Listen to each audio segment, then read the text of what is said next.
Hello everyone, how are you today? So let's discuss the today's class. आज हम एक बहुत ही अच्छी क्लास के बारे में पढ़ने वाले हैं जिसमें हम बातचीत करेंगे हिम्मत के बारे में।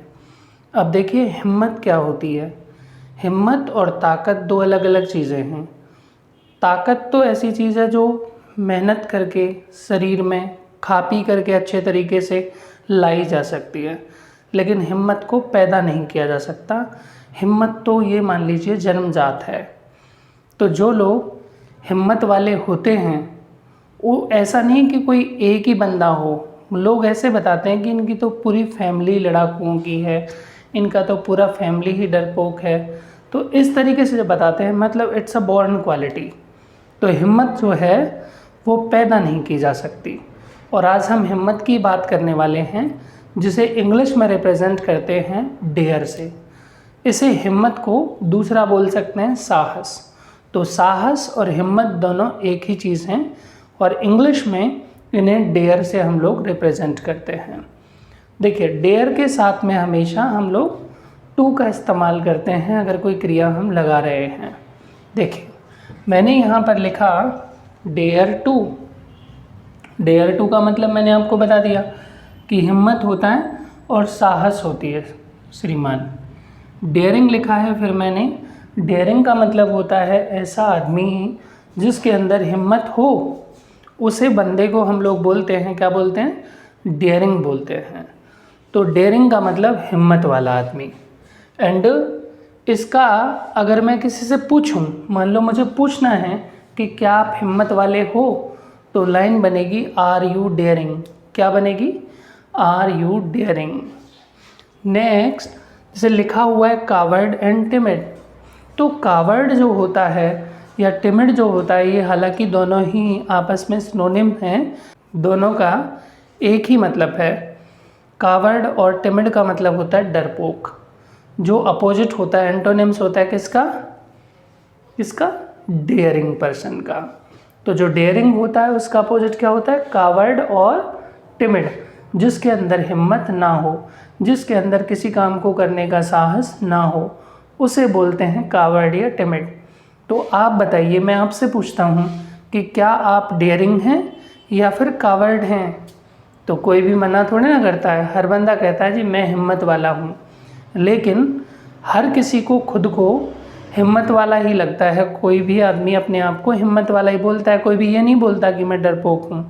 क्योंकि एक पॉजिटिव क्वालिटी है और एक नेगेटिव क्वालिटी है। तो हर कोई अपने आप को हिम्मत वाला ही दिखाना चाहता है, लेकिन ये आप थोड़े ना डिसाइड करेंगे।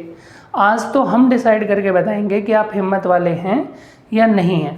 तो उसके लिए हम आज आपके टेस्ट लेने वाले हैं। जैसे क्रिकेट के मैच होते हैं ना, पहले लीग मैच, फिर सेमीफाइनल, क्वार्टर फाइनल, फाइनल, इस तरीके से मतलब जो भी सीरीज़ है, तो वैसे ही आज आपके टेस्ट होंगे और जो उन टेस्टों में पास होगा वही हिम्मत वाला कहलाएगा। तो स्टार्ट करें श्रीमान। चलो शुरू करते हैं।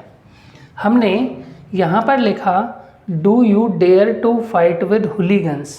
Do you dare to fight with hooligans का मतलब होता है क्या आपके अंदर हिम्मत है टटपुंजिये बदमाशों से लड़ने की। अब ये टटपुंजिये बदमाश कौन होते हैं? तो ये एक ऐसी कैटेगरी है उपद्रवी लोगों की जो पुलिस के सामने तो कभी नहीं जाते, बट ये छोटा मोटा उपद्रव करते रहते हैं। ये आपको कहाँ मिलेंगे? ये आपको गांव के बाहर जो पुलिया होती है ना उस पर बैठे मिल जाएंगे। ये आपको प्लेटिना पर चार घूमते हुए मिल जाएंगे। ये ऐसे उपद्रवी हैं जो कभी भी आज तक पुलिस के सामने तो आए नहीं हैं, लेकिन लोगों को परेशान करना इनका काम है। तो क्या आपकी हिम्मत है ऐसे लोगों से टकराने की? ठीक है, तो क्या लाइन बनेगी? Do you dare to fight with hooligans. तो आप क्या जवाब देंगे? इनसे तो आप भिड़ ही जाएंगे, आधे तो आपके जानकार होंगे, तो आप बता देंगे I dare to fight with hooligans. क्या बोलेंगे आप? I dare to fight with hooligans. जी हाँ, है मेरी हिम्मत ऐसे लोगों से लड़ने की। ठीक है, नेक्स्ट, अगर आपने ये कह भी दिया है कि जी है हिम्मत, तो आप ये मत समझ लेना कि आप हिम्मत वाले बन गए हैं। ये तो ऐसा मान लीजिए जैसे ऑस्ट्रेलिया ने बांग्लादेश को हरा दिया हो, कोई सामने टक्कर की टीम है ही नहीं, तो ये कोई ऐसा गेम नहीं है। अभी आगे देखते हैं दूसरा सवाल, उससे पता लगेगा। तो यहाँ पर लिखा हुआ है do you dare to touch naked wire. तो do you dare to touch naked wire का मतलब होता है बिजली के नंगे तार को छूना। कई बार होते हैं ना, तो लोग क्या करते हैं, ऐसे ही बिना किसी इक्विपमेंट के ही छेड़ने लग जाते हैं, ना ही कुछ ग्लव्स वगैरह लेते हैं। वो हिंदी में एक कहावत है ना, नीम हकीम खतराए जान, या फिर एक और दूसरी कहावत है a little knowledge is always dangerous. ठीक है, तो इसका मतलब होता है कि नॉलेज तो बहुत ज़्यादा होती नहीं और बिजली के सामान को ऐसे छेड़ने लग जाते हैं, तो उसका कई बार डिसएडवांटेज निकल करके बहुत बुरा आता है सामने। तो ऐसा छेड़ना ठीक नहीं है, ये हिम्मत का काम नहीं है, ये मूर्खता का काम है। और ऐसे लोग जो बिजली के तारों को छेड़ते हैं वो कहलाते हैं डड। तो आप ये मत समझना कि बिजली के तारों को छू करके आप हिम्मत वाले बन जाएंगे, उन्हें हम लोग बोलते हैं डड। बताओ है हिम्मत? नहीं है ना, क्योंकि ये हिम्मत का काम ही नहीं है। तो वैसे ही पूछ लिया था हमने चेक करने के लिए। तो मैंने पूछा do you dare to touch naked wire, तो आप मुझे जो भी आंसर है बता सकते हैं, आई डोंट डेयर, आप यही कहेंगे पता है मुझे। नेक्स्ट लिखा हुआ है डड। तो डड का मतलब होता है जड़ मूर्ख। अब ये जड़ मूर्ख क्या होता है?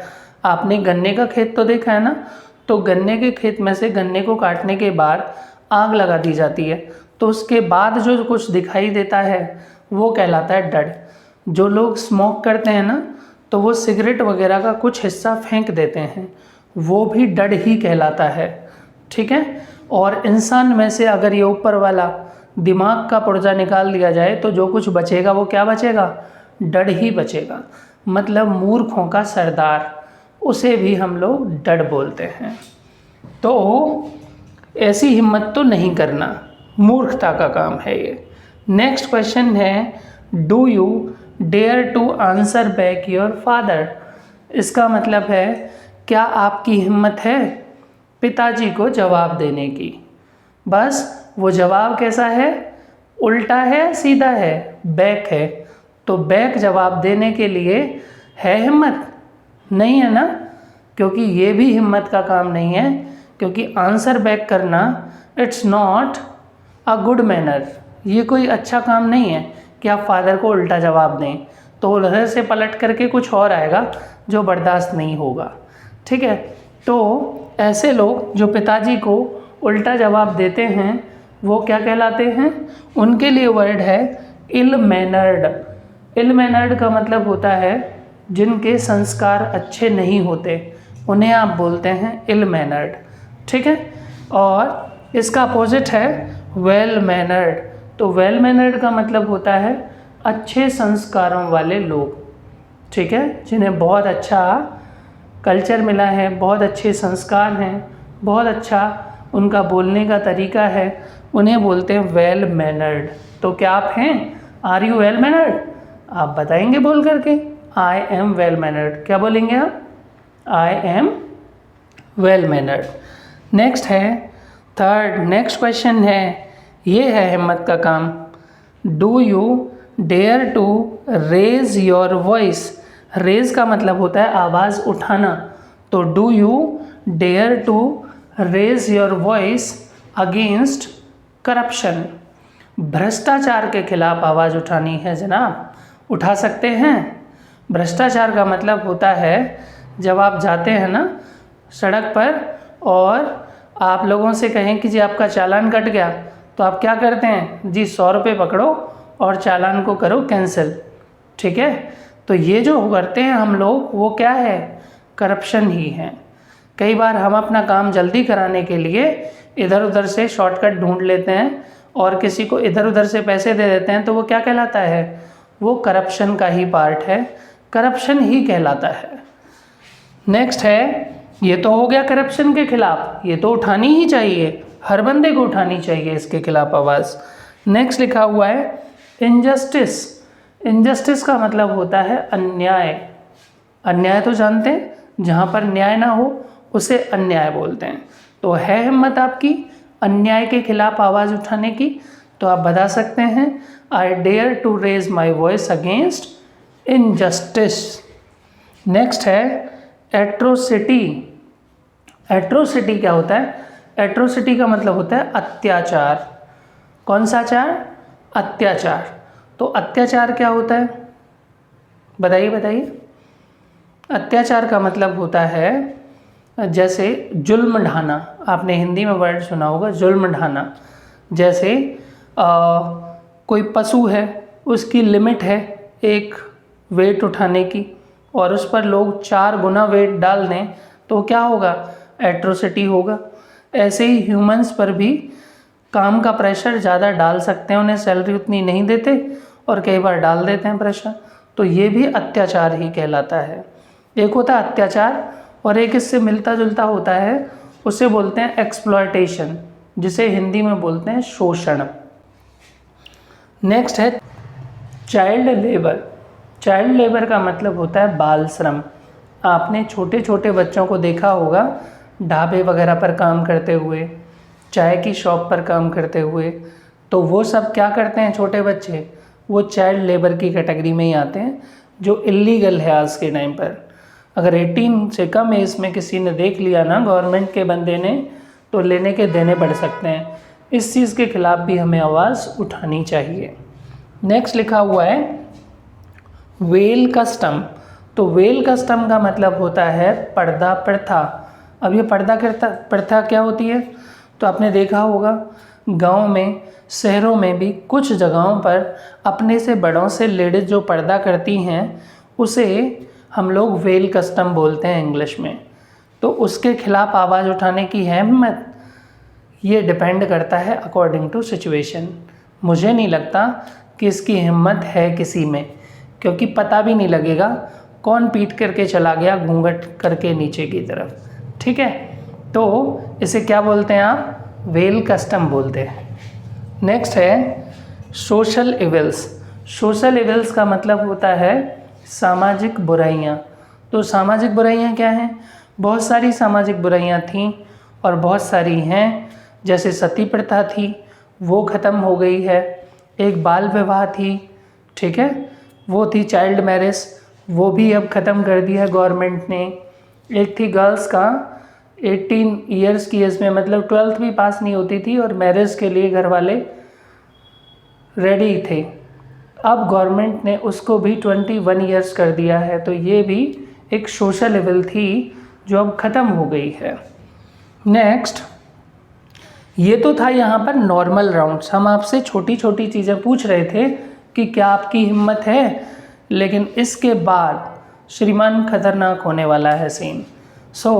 जो लोग दिल के थोड़े से कमज़ोर हैं ध्यान रखें अपना, क्योंकि उनका बीपी थोड़ा सा हाई होने वाला है, क्योंकि आगे बात ही ऐसी पूछने वाला हूँ मैं। वैसे एक बार आपसे पूछ लूँ, क्या आप हिम्मत वाले हैं? है हिम्मत? अच्छा, अभी आप बोल रहे हैं आई एम डेयरिंग, तो लेट्स सी, देखते हैं, चलते हैं नेक्स्ट राउंड की तरफ। और नेक्स्ट क्वेश्चन लिखा हुआ है do you dare to go to graveyard at midnight alone. Do you dare to go to graveyard at midnight alone. क्या आपकी हिम्मत है आधी रात को कब्रिस्तान में जाने की, और वो भी अकेले? है हिम्मत? देखो, ऐसी वैसी बात मत करना। अगर आपको लग रहा है कि है तो ही बोलना, नहीं तो मना कर देना, ठीक है? ऐसा नहीं कि आप आज जा कर के देखें और फिर कहेंगे जी मैं तो कल बताऊंगा, आज प्रैक्टिकल करके देखता हूं। मैं नहीं चाहता किसी भी तरह का रिस्क आप लोग लें। अगर आपकी हिम्मत है तो आप बताएं, नहीं तो मना कर दें। तो आप बता सकते हैं do you dare to go to graveyard at midnight alone. अच्छा, ये ग्रेवयार्ड क्या होता है? ग्रेवयार्ड होता है कब्रिस्तान। देखो, ये इन लोगों की 2 जगह हैं। आत्माएं जो होती हैं ना, उनकी 2 जगह हैं। एक तो है कब्रिस्तान और एक होता है क्रेमेटोरियम, मतलब शमशान घाट। तो एक इन लोगों का ऑफिस है और दूसरा इनका रेजिडेंस है। तो आपने सुना होगा कई बार कि जो आत्माएं होती हैं वो 2 तरह की होती हैं। एक पॉजिटिव, जैसे लोग होते हैं ना अच्छे और बुरे, ऐसी आत्माएं होती हैं, ठीक है? तो क्या आप वैसे बताओ, क्या आप बिलीव करते हो इन चीज़ों पर? कोई घोस्ट नाम की चीज़ होती है? कैसे पूछेंगे? Do you believe in ghost? अच्छा, करते हैं आप विश्वास? ये कह रहे हैं जनाब कि हमने तो देखा ही नहीं। अरे अच्छा है कि आपने नहीं देखा, जिस दिन देख लोगे देखने लायक नहीं रहोगे। ठीक है, अगर आपको लग रहा है जी ऐसा कुछ होता ही नहीं है, तो इंग्लिश में एक कहावत है, there is no smoke without fire. का मतलब होता है बिना आग के ना धुआं होता नहीं है, कुछ ना कुछ तो होगा। इतनी सारी बॉलीवुड में फिल्में बनी हैं, हॉलीवुड में फिल्में बनी हैं, बहुत सारी स्टोरी हम लोग सुनते आए हैं। ठीक है, तो कहीं ना कहीं कुछ ना कुछ तो होगा। एक बार अमेरिका वालों ने भी ये चेक करने की कोशिश की कि क्या हम आत्मा को कैद कर सकते हैं। तो एक बंदा जो एक्सपायर होने वाला था, जो डेडलाइन पर था, he was on the verge of death, वो मौत की कगार पर था। क्या बोलते हैं इंग्लिश में? He was on the verge, VERGE, verge of death. Verge of death का मतलब होता है मौत की कगार। ठीक है, जैसे he is on the verge of death की बजाय कुछ और भी हो सकता है। He is on the verge of laughing, he is on the verge of crying, वह बिल्कुल रोने ही वाला है, वह बिल्कुल हंसने ही वाला है, वो भी एक तरह की वर्ड्स ही होती है। तो he was on the verge of death, जो मरने ही वाला था उसे एक मिरर, शीशे के अंदर बंद कर दिया गया, लेकिन जब वो मरा तो उसकी आत्मा शीशा तोड़ करके बाहर निकल गई। इसका मतलब आत्मा को अभी तक कोई भी काबू में नहीं कर पाया है। ठीक है, लेकिन एक जगह है जनाब, और वो जगह है श्रीमान साउथ अफ्रीका के अंदर, और उस जगह का नाम है जाम्बिया। जगह नहीं, पूरा कंट्री है जाम्बिया के नाम से। वहाँ पर एक बंदे की आत्मा को दूसरे के शरीर में डाल देते हैं, और उसके लिए स्पेशल वर्ड है, उन्हें वो बोलते हैं जॉम्बीज़। चलते फिरते भूतों को जॉम्बीज़ बोलते हैं। वहाँ पर पाए जाते हैं विच डॉक्टर। विच डॉक्टर का मतलब तांत्रिक। ठीक है, विच डॉक्टर बोलते हैं तांत्रिक को। आगे श्रीमान लिखा हुआ है ग्रेवयार्ड के बाद जॉम्बीज़ एंड क्रेमोटोरियम। क्रेमोटोरियम मैंने बताया ना, शमशान घाट होता है। आपने अक्सर सुना होगा कि जब कोई रात को कहीं से गुजरता है शमशान घाट के पास से, तो उस टाइम पर घुंघरुओं की आवाज़ आती है, क्योंकि जो जेंट्स भूत होते हैं ना, वो तो अपने काम पर निकल जाते हैं ना, तो केवल रेजिडेंस में कौन रहता है? तो फीमेल होती हैं, उन्हीं के घुंघरुओं की आवाज़ आती है, क्योंकि मेल तो अपना जॉब पर चले जाते हैं। नेक्स्ट लिखा हुआ है क्रिमिएट। तो क्रिमिएट का मतलब होता है दाह संस्कार, एंड क्रिमिएशन दाह संस्कार करना। पायर का मतलब होता है श्रीमान चिता। जो चिता होती है ना, उसे इंग्लिश में पायर बोलते हैं। ठीक है, एंड कंडोलम का मतलब होता है शोक सभा। कंडोलेंस भी बोलते हैं, कंडोलम भी बोलते हैं। देखा होगा ना कई बार, मतलब कहीं पर कोई अनहोनी हुई हो तो वहाँ पर लोग इकट्ठे हो जाते हैं कहीं से आने के बाद, तो उसे कंडोलेंस बोलते हैं। अगर हम कहीं पर ऐसी प्रक्रिया में जाते हैं जहाँ पर कोई एक्सपायर हो गया है, तो उस सिचुएशन को हम लोग बोलते हैं रिग्रेशन। कहाँ गए हैं आपके फादर?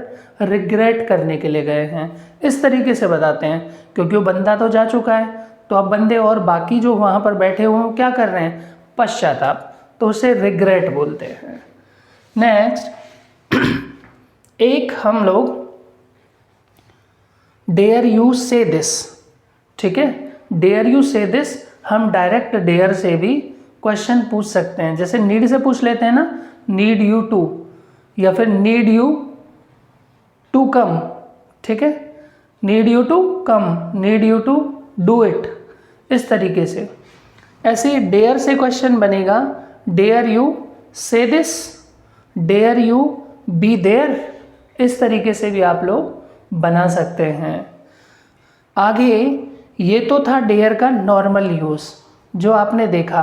अभी एक क्वेश्चन मैं आपसे पूछ लूँ कि जी हिम्मत है, बताइए लास्ट राउंड, आपकी हिम्मत है क्या हॉरर मूवी अकेले देखने की?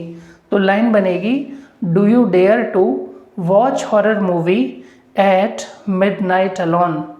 है हिम्मत? देखो बॉलीवुड की तो आप देख भी सकते हो, लेकिन हॉलीवुड की तो बहुत खतरनाक मूवीज़ होती हैं जिन्हें देख पाना बहुत आसान काम नहीं है जनाब। बहुत ज़्यादा हिम्मत चाहिए श्रीमान उसके लिए। ठीक है, तो हमने यहाँ पर क्या लिखा? Watch horror movies.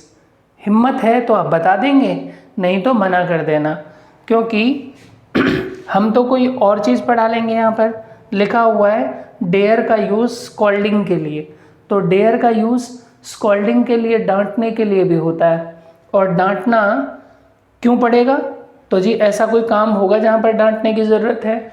आप नई बाइक लेकर के आए थे और पड़ोस के बच्चे ने पूरा कीचड़ उसके ऊपर डाल दिया, ला करके पोंछ दी बाइक, निशान लगा दिए उसके ऊपर।